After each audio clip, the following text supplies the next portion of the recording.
Olá, internautas. A orla da Grande João Pessoa vem passando por mudanças que geraram polêmica nos últimos anos. Uns paraibanos se revoltaram com a retirada de barracas, outros aprovaram. A medida mais recente foi a determinação da retirada dos bares da Praia do Jacaré. Para discutir o assunto, vamos conversar com o Superintendente do Patrimônio da União na Paraíba, o Welson Silveira.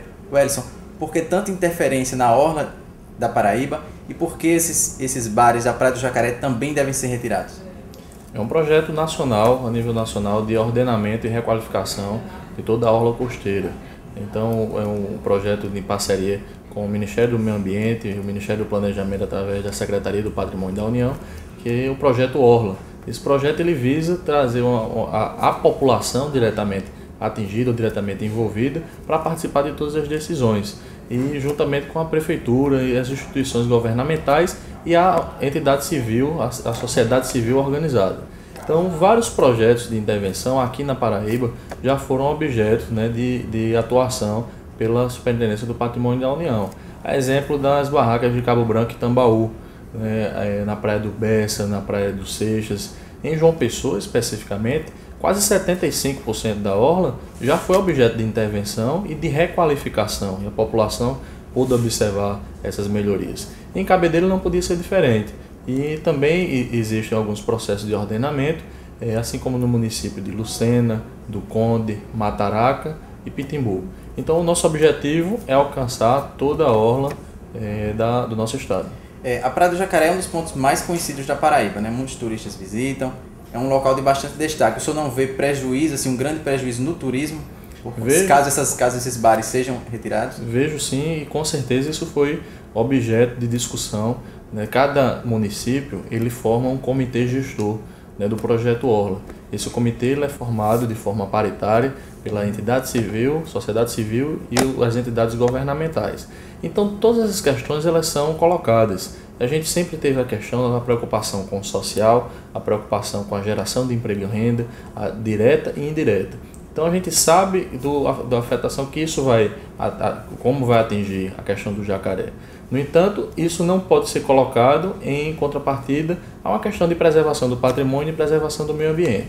No entanto, o projeto do jacaré, o que vinha sendo trabalhado pelo Patrimônio da União, era um projeto de requalificação. Então, nesse projeto, tinha a permanência de equipamentos turísticos. Então, assim, existe esse projeto, como é que está o andamento dele? O projeto ele foi dado entrada aqui na Superintendência do Patrimônio da União, no entanto ele precisa passar por outras esferas do governo, como os órgãos ambientais para licenciamento.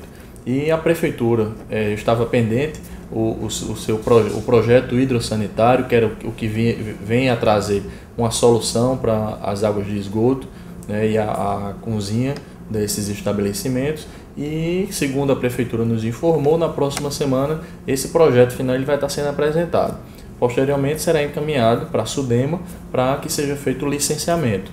E após a manifestação do órgão ambiental, o Patrimônio da União ele atua cedendo a área e autorizando o uso do espaço.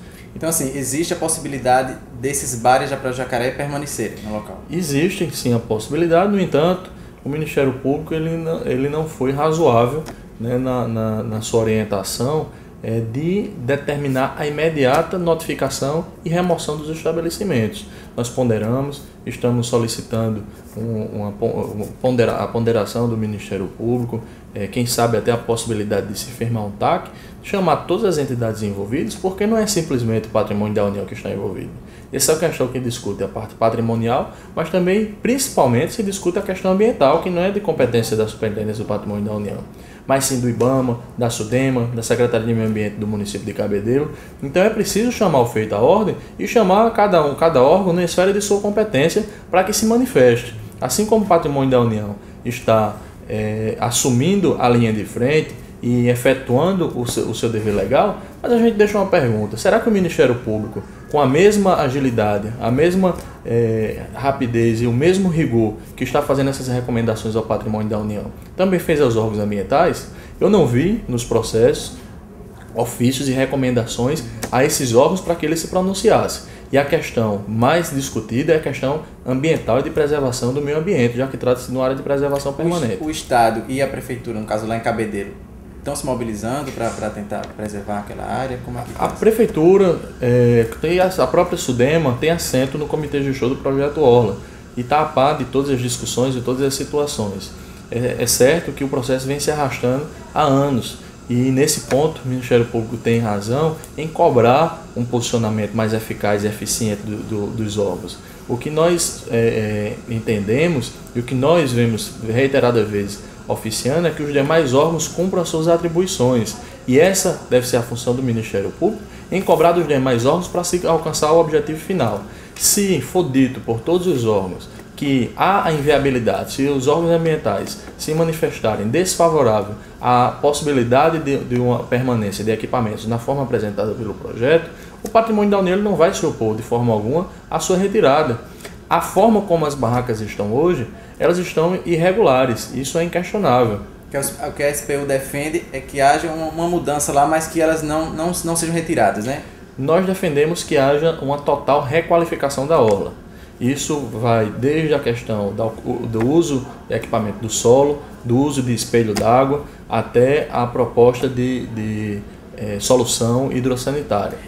Haveria alguma padronização, como no caso da Tambaú, Cabo Branco, ou é um projeto totalmente diferente do que ocorreu? O projeto em si, o projeto arquitetônico ele é diferente, mas ele prevê sim uma padronização e um uso de acessibilidade, né, para portadores de necessidades especiais, até mesmo de usos de espaços públicos como mirante e como piers públicos, pois sabemos que hoje as barracas elas cobram cover artístico para quem vai apenas contemplar o espetáculo do pôr do sol, que é um patrimônio já tombado, um patrimônio imaterial da humanidade.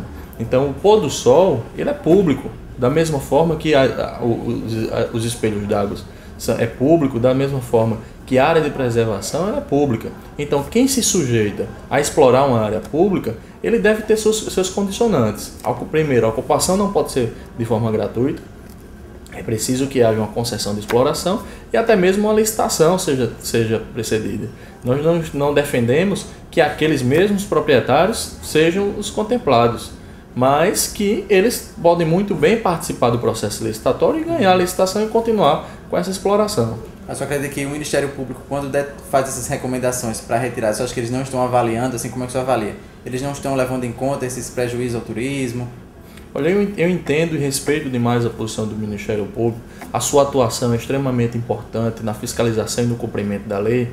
No entanto, é preciso colocar algumas ponderações. Na administração pública é previsto o princípio da razoabilidade, né? Então é preciso que esse princípio ele seja ponderado e pese nas decisões. Então decisões radicais, decisões que vão atingir grande classe, a grande massa da população, elas devem ser melhor avaliadas. É esse questionamento, essa ponderação que nós colocamos. No entanto, nada obsta que o Ministério Público recomende aos outros órgãos que façam a atuação na sua esfera de competência. Então, essas são as colocações que nós fazemos e, quem sabe, até a possibilidade de firmar um termo de ajuste de conduta e forçar os órgãos públicos, o próprio governo do Estado, já afirmou que existem verbas do Prodetur para viabilizar um projeto desse monte. Então, se realmente se juntar todas as esferas governamentais, chamar a população e se não tiver viabilidade nesse projeto, então o projeto ele não deve partir para frente. E aí sim, as barracas devem ser totalmente removidas, tendo em vista que não há solução prevista. Mas uma coisa é certa, da forma como está, não dá para ficar, mas melhor pode ser feito. Certo. A Praia do Jacaré é um dos pontos, né, que vem sendo discutidos em relação a essas mudanças na orla. No Bessa também houve esse processo para retirada de alguns bares. Como é que está o caso daqueles bares do Bessa? E porque eles continuam funcionando. Como é que... A questão o Bessa ele iniciou na mesma situação que o Jacaré. Nós fizemos a notificação e os proprietários recorreram e judicializaram a questão e hoje estão sob posse de liminar. Então essa liminar ela ainda não foi julgada o mérito, mas nós acreditamos que mais cedo ou mais tarde seja discutida a ação. Existia inicialmente projetos de intervenção, só que na Prefeitura de João Pessoa foi bastante claro ao dizer que não tinha necessidade e não tinha interesse em executar um projeto. Então, tendo em vista que é diferente do caso do Jacaré, Tendo em vista que no Bessa não tem intervenção, as barracas devem ser removidas e deve ser feita a recuperação ambiental daquela área, para ser uma área de preservação, de desova de tartaruga. Diferente de outras áreas, como no trecho em que nós fizemos uma atuação do Meg Shopping até o Yacht Club. Mas existe alguma previsão para que elas sejam Essa questão está judicializada, vai depender da pauta do judiciário, nós não temos como prever. Né? Nessa questão, a Advocacia Geral da União que já parte para fazer o acompanhamento judicial. E em outros trechos, como nesse do Meg Shop ao Yacht Club, existe um projeto de intervenção de urbanização, a implementação de uma calçadinha e uma ciclovia.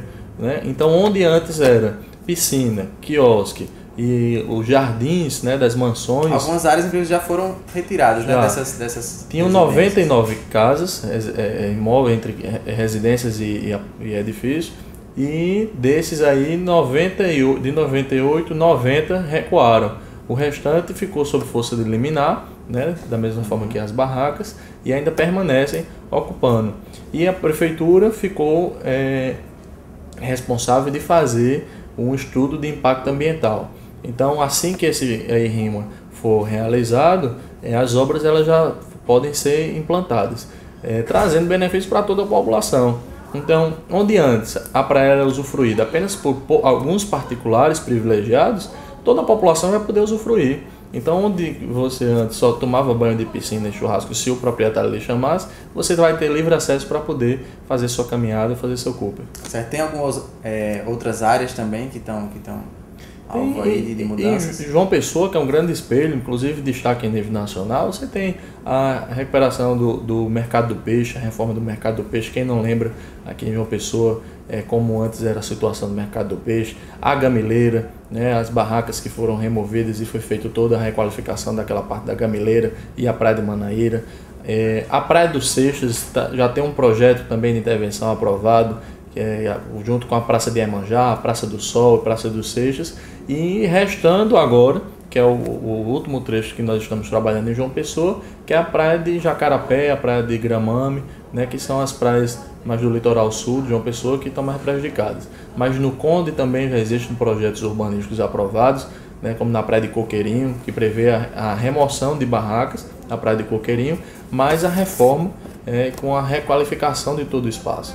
Então essa é a proposta que a gente coloca, retirada da forma como estão, sem nenhum acompanhamento ambiental, sem nenhum acompanhamento de vigilância sanitária, sem nenhuma legalidade, sem nenhuma regularização. Quais as falhas assim que ocorreram para que esses bares, residências fossem instalados em locais que não são permitidos, assim? Quais foram essas falhas? O que é feito para que não se gere depois um novo desgaste com retirada? Bem, na verdade houve uma grande omissão do poder público em geral, né, tanto a esfera federal, estadual e municipal, permitindo a livre ocupação na orla. Então partia-se do paradigma de que a praia era terra de ninguém, terra pública era terra de ninguém. E aí cada um ia ocupando seu espaço, montando seu estabelecimento, e depois ainda entravam com ação contra a União atrás de indenização. Então era engraçado, um espaço público que você ocupava sem nenhuma regularização, sem nenhuma autorização, e depois ainda entrava com ação contra o poder público cobrando indenização. Então hoje a política é outra. Há uma extrema fiscalização. Hoje tem um cuidado para que não só de retirar, mas que não sejam instaladas novas construções? Eu vou dar um exemplo bem prático. As barracas de Cabo Branco e Tambaú, antes elas tinham uma ocupação desordenada, despadronizada, sem saneamento básico, com banheiros em péssimas qualidades, e foi feito todo o estudo, todo o cuidado que foi feito, retirando a ocupação de cadeiras da praia, padronizando e viabilizando o acesso dos banheiros públicos para toda a comunidade. Em questões hoje, quem acompanha os quiosques de Cabo Branco e Tambaú, são barracas bastante higienizadas e de livre acesso à população. Então é esse o objetivo que a gente quer buscar. Além do fato de ocuparem, um dos motivos dessas retiradas, ocupavam área de preservação permanente, onde não era possível a sua instalação, área de praia, até às vezes inviabilizando o livre acesso à população e sem pagar nada ao poder público. Então, como eu falei, quem está ocupando um espaço público deve se sujeitar às normas para se ocupar esses espaços. Então tem regras, as regras precisam ser cumpridas e o poder público está aí para fiscalizar. Certo. Welson Silveira, Obrigado pelos esclarecimentos aqui ao Diário da Paraíba. Você, internauta, até a próxima entrevista.